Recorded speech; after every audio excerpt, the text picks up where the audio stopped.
ওয়ালা উযুনুন সামিআত, কোন কান কোনদিন শুনে নাই এমন নিয়ামতের কথা। আল্লাহ এমন কিছু দিবেন, ওয়ালা খাতারা আলা কলবি বাশার, কোন অন্তর কোনদিন তা অনুধাবন করে নাই।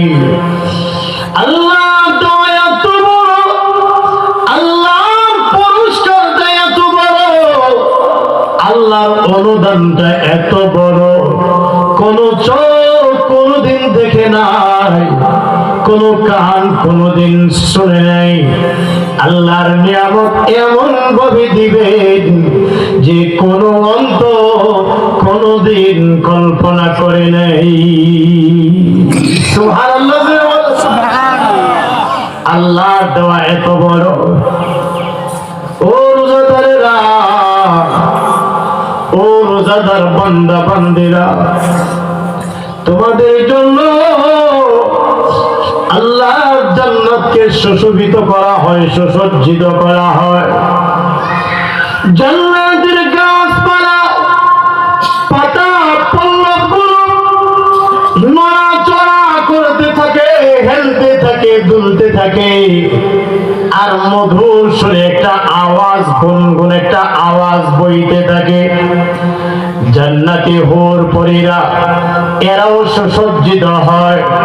ফেরেশতারা ডাক দিয়া বলে, প্রভু গো, এই যে জান্নাতকে সুসজ্জিত করা হচ্ছে, আদো প্রভু,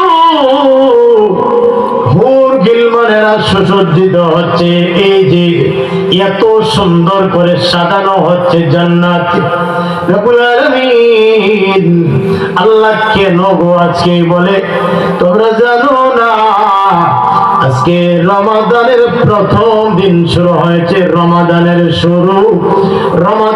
শুরু মানে রমাদানের চাঁদ যখন ওঠে তখন থেকেই জান্নাতের পাতা পল্লবগুলো একটা গান শুরু হয়ে যায়, গুনগুন আওয়াজ একটা গোটা পৃথিবীতে ছড়িয়ে যায়।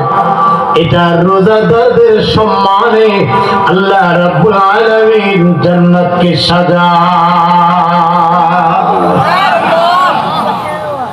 ও দরদিরা, রমাদান সামনে আসতেছে। এখনই একটু করে রমাদানের এক একটা রাত লাইলাতুল কদর সমতুল্য। সুবহানাল্লাহ। এক একটা মুহূর্ত, রমাদানের এক একটা মুহূর্তর এত দাম, এত দাম। রমাদানের এক একটা সময়